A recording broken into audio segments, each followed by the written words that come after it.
మాత్రం ఎంతకంత తట్టుకుంటుంది పాపం. నా వల్ల కావట్లేదురా దేవుడా. అభిషేక్, ఏంటి ఎవరి దగ్గర ఆశీర్వాదం తీసుకుంటున్నావు? అప్పడంలో అనగొట్టేశాడు. ఆశీర్వాదం అంటున్నావా? బామ్మర్ది, ఈయన కోసమే దెయ్యాలని నటించమని చెప్పాను. బేరం మాట్లాడుకో. ఎవడు వీడా? వీడితో తలనొప్పి అయిందే.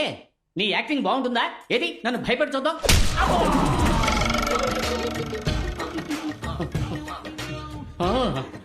నీ యాక్టింగ్ చాలా బాగుందయ్యా, బాగా నేచురల్ గా ఉంది.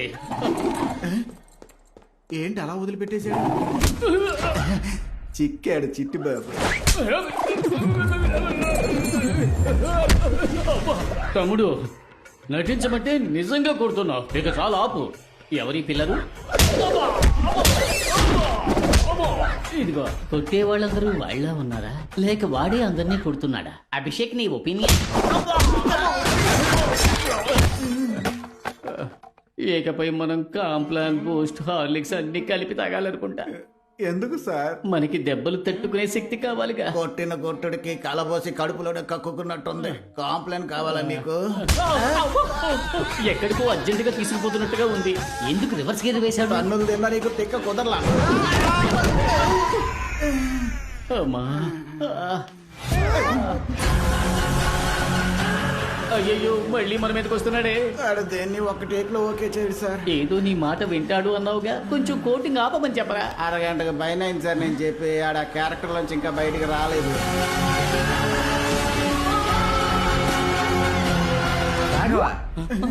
బాస్ కనిపించాడా? ఇక్కడ ఉన్నారా? ఏంటి బాగా టైర్డ్ గా ఉన్నారే? యాక్టింగ్ రావట్లేదా? బుర్ర తింటున్నాడా? అవును బట్రే, నువ్వు ట్రైనింగ్ ఇవ్వు. దెయ్యంగా నటించడం పెద్ద విషయం ఏం కాదు. పళ్ళు గట్టిగా కొర్రికి కళ్ళు మిటకరించి చూసి ఎందుకు నన్ను రంగుల రాట్నంలో తిప్పినట్టు తిప్పతను కూతురు తిప్పు తిప్పరా. చాకల బండి మీద ఉతికినట్టు ఉతికి పారేస్తున్నాడు. ఇప్పుడు ఉతికింది ఆరబెడుతున్నట్టున్నాడు. అహో, కద్దరి గుడ్డ మసిగుడ్డ అవుతోంది. అయ్యయ్యో, కుందేళ్ళంటోడు గుండేళ్ళ అయిపోయాడే. వేగంగా తిరిగే గ్రైండర్ లో ఎండు మిరపకాయను రూపినట్టు రూపి పారేస్తున్నాడు.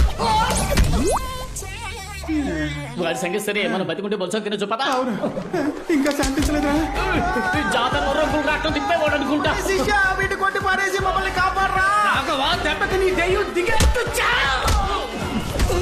రాఘవా, ఇంకా నీకు జన్మలో వేషం ఇవ్వాలి. ఏంటి బల్లి పల్టీ కొడుతుంది?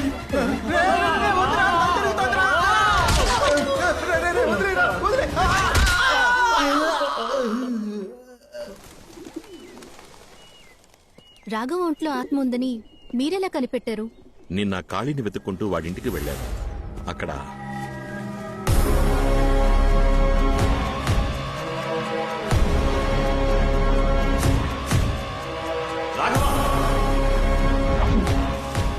అక్కడికి వెళ్ళి చూసేసరికి వాడు కనిపించలేదు. అప్పుడు నేను చూసిన రాఘవ నార్మల్గా లేడు. వాళ్ళలో ఏదో ఒక శక్తి ఉందనిపించింది. దాన్ని కన్ఫర్మ్ చేసుకోవడానికే స్వామీజీని ఇక్కడికి రమ్మన్నాను. సరిగ్గా నేను అనుమానించినట్టే ఇంకో ఆత్మ కూడా ఉంది. కానీ మా అమ్మ ఆత్మ నన్ను చంపడానికి ట్రై చేసిందన్నారే, దాన్నే నేను నమ్మలేకపోతున్నాను. నువ్వు మీ అమ్మగారి పాట వినే ఆ రూముకు వెళ్ళావు. నిన్నక్కడికి రప్పించి షాండ్లియర్ ద్వారా చంపడమే ఆవిడ ప్లాన్. బట్ నన్ను కాపాడింది మా అమ్మ ఫోటోనే కదా. అందుకే నాకు అనుమానం ఎక్కువైంది. ఎందుకంటే మీ అమ్మగారి ఫోటోకున్నది చాలా పాత ఇనపతీగ. అది తెగిపడ్డం యాదృశ్చికం అవ్వచ్చుగా. మరి అద్దంలో కనిపించి జ్యోతి వెళ్ళిపో అని మా అమ్మ నాతో అందే. అది షాలు తరచు అంటూ ఉంటుందే, తన ఫ్రెండ్ జ్యోతి ఆ ఆత్మ ఉండొచ్చుగా. షాలు వెనకాల ఆ జ్యోతి ఆత్మ నుంచి ఉంటుంది. మీ అమ్మగారు తనని వాన్ చేసి ఉండొచ్చుగా. మీరు చెప్పేది నాకు కన్ఫ్యూజింగ్ గా ఉంది. కానీ నాకో విషయం క్లారిఫై అయింది. నువ్వు చెప్పినట్టుగా ఇంతకు ముందు ఆత్మ ప్రభావం పెద్దదిగా ఉండేది కాదు. కానీ ఇప్పుడు డ్రైవర్ సూరి, కాళీ ఇద్దరూ చనిపోయారు. ఇవన్నీ జరిగింది ఆ గర్భగుడిలో ఉన్న రహస్య రూమ్ ని తెరిచిన తర్వాతే. మరైతే ఆ రూమ్ లో అసలేముందని? అదే నాకు అర్థం కావట్లేదు. ఈ ప్రశ్నకి సమాధానం ముగ్గురికే తెలుసు. మీ అమ్మకి, మీ నాన్నకి, పెద్ద పూజారికి. చనిపోయిన మీ అమ్మ సమాధానం చెప్పలేదు. పెద్ద పూజారి మీ నాన్న సమాధానం చెప్తారా అని తెలియదు.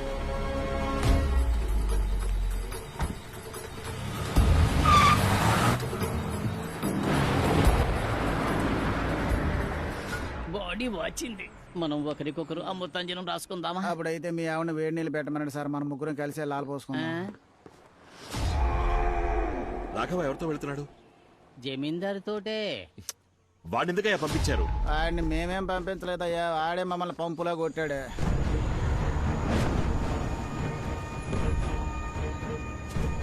నువ్వు ఇక్కడే వెయిట్ చేయి.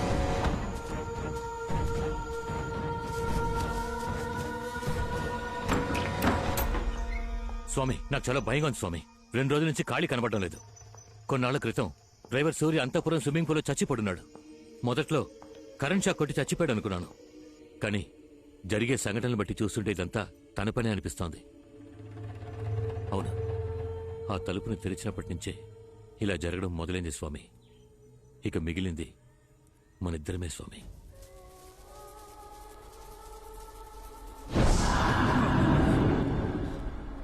అదొచ్చేసింది. ఎలా? నువ్వు ఒంటరిగానే కావచ్చావు? సూర్య లేనందువల్ల కార్ డ్రైవ్ చేయడానికి నాతో ఎలక్ట్రీషియన్ని తీసుకొచ్చాను. తప్పు చేశావు. దానికి ఈ చోటు చూపించేశావు. అది మిమ్మల్ని ఏం చేయగలదు స్వామి? మూర్ఖుడా! 22 ఏళ్లు నేను అడవిలో తపస్సు చేశాను అనుకున్నావా? తలదాచుకు బతుకుతున్నాను రా.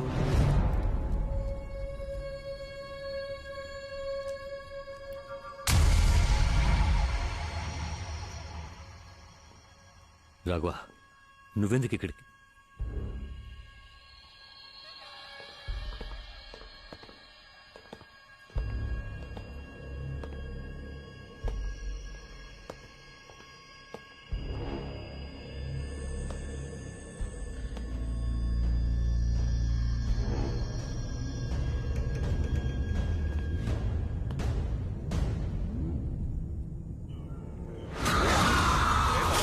ఆత్మనాశనం పుస్తకం భయంకరం, ప్రేతబంధనం మనోనాశనం తప్పకం ప్రయోజనం.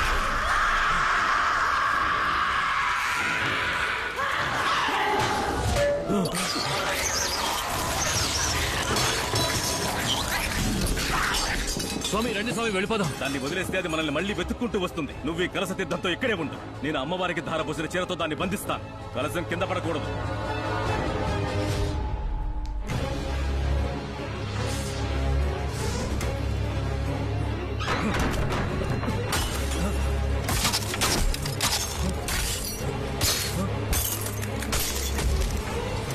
స్వామి, ఏం చేస్తారు స్వామి?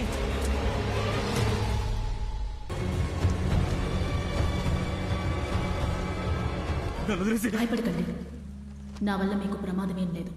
నిజానికి నాకు మీరు మంచి చేశారు. నేను మీ అబ్బాయి ఇష్టపడుతున్నానని తెలిసి కాదనకుండా మా పెళ్లి ఒప్పుకున్నారు. కానీ క్షమించరాని ఒకే ఒక తప్పు చేశారు. వంశపారంపర్యంగా దివ్యవాకు చెప్పే కుటుంబంలోంచి వచ్చిన వారే ఆ స్వామీజీ. ఈ మంత్రతంత్రాల్లో ఆయనకి సాటి ఎవ్వరూ లేరు. అతని ఒక్కగానొక్క అబ్బాయి పెళ్లిని నన్ను ముందుండి జరిపించమని చెప్పారు. నేను వెళ్ళాను. అయ్యా, ఈ మందని మీ చేత్తో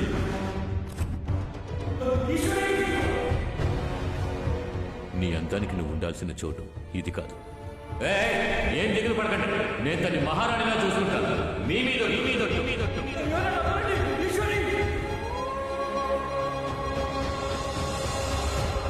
తాళి కట్టాడన్న ఒకే ఒక కారణానికి నేను ఆయనతో ఎలా కాపురం చేయగలను? నీ అబ్బాయి నేను లేచిపోదామని నిర్ణయించుకున్నాం. ఆయన కూడా అందుకు ఒప్పుకొని వచ్చారు. నువ్వు ఇక్కడేం చేస్తున్నావురా? చెయ్యొద్దురా. ఏమండి, ఇంట్లో మీరు లేని సమయం చూసి నన్ను ఎత్తుకుపోవడానికి వచ్చాడు. కొట్టండి.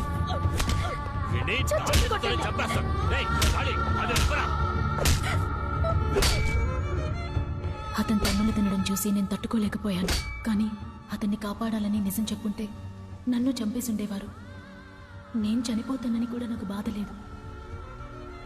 కానీ ఈశ్వరి కడుపుతోందని తెలిసి నేను చాలా సంతోషించాను. అంతఃపురానికి వారసత్వం రాబోతోందని అందరూ తనని మహారాణిలా చూసుకున్నారు. పుట్టబోయే నా బిడ్డను చూడడానికి అందరం సంతోషంగా ఎదురు చూశాం.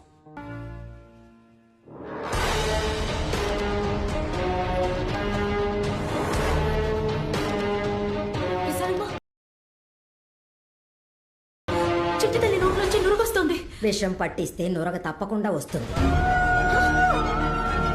విషమా? అవును, ఎవరికో పుట్టబోయే బిడ్డ కోసం నువ్వు ఇన్ని రోజులు నా చేత సేవలు చేయించుకున్నావే, అందుకేనే నీ చేతులతోనే దానికి విషం ఇచ్చేలా చేశాను. నెత్తి మీద మచ్చ, చేతికి 6 వేళ్లు, నాకే ద్రోహం చేసావు కదా. విశాలమ్మా, అయ్యా. ఈ బిడ్డ గురించి బయట ఎవరికి తెలియకూడదు. చంపేదాన్ని. ఏయ్, బిడ్డని ఇవ్వవే. చెప్పండి ఇవ్వవే. ఇవ్వండి